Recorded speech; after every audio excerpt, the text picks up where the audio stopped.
2 ans déjà, 2 ans après les attentats qui ont ensanglanté la France en janvier 2015, force est de constater que ces actions terroristes ont fait basculer le pays dans une autre époque. On peut parler de l'état d'urgence, de la prise de conscience de l'ampleur de la menace, mais aussi de la tentative d'agir en amont contre la radicalisation. Un travail difficile, protéiforme, délicat pour les familles, mais également pour celles et ceux qui tentent de prendre en charge les personnes qui pourraient basculer. Reportage et témoignage signé Aurélia Guillemin, Soigny Thiebaud.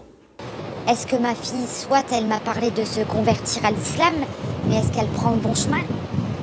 Est-ce qu'elle côtoie pas de mauvaises personnes qui lui indiquent la mauvaise voie au lieu de prendre la bonne?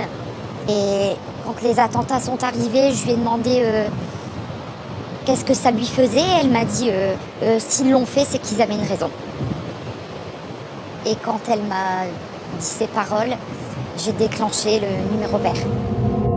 Comme cette mère de famille, plusieurs milliers de Français ont cette année appelé le numéro anti-djihad pour signaler le comportement d'un proche. Et dans un cas sur 5, il s'agit d'un mineur. La plupart du temps, le risque de passage à l'acte est écarté par les services de renseignement, mais aucune situation n'est laissée de côté. Et sur le terrain, la prévention s'organise. Donc aujourd'hui, on traite quoi? On traite bilan sur sa scolarité. Sur sa scolarité, On voit la relation avec sa mère. Exactement. Et on voit où elle en est au niveau de la pratique religieuse. Au niveau de la pratique religieuse. Dans le nord de la France, ces travailleurs sociaux missionnés par la préfecture vont à la rencontre de tous les adolescents signalés dans le département. Une équipe mobile qui, pour être plus efficace, préfère rester anonyme. Notre cible, c'est quand même de voir quel est le degré de radicalisation, quelle est la pratique religieuse.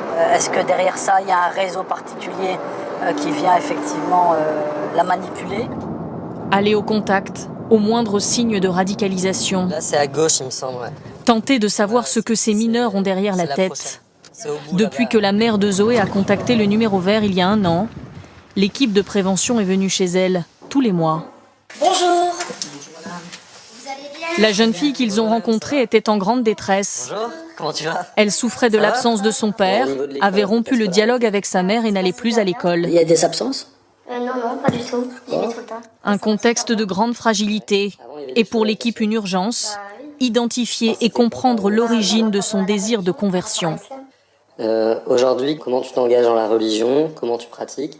Actuellement, je suis pas encore convertie, mais je suis toujours dans la religion, quoi. Est-ce que tu peux nous dire qu'est-ce qui t'intéresse dans la religion musulmane? Qu'est-ce qui t'a attiré?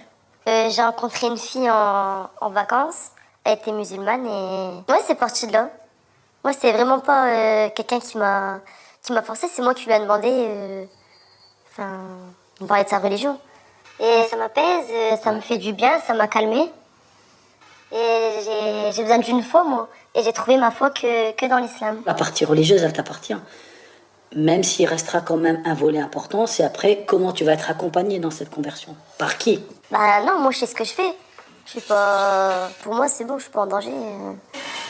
Elle s'est inquiétée pour rien, ta maman? Elle s'est trompée? Elle s'est trompée, ouais, mais elle s'est trompée, non. Elle s'est trompée dans le sens où elle a cru que j'allais me radicaliser, alors que pas du tout.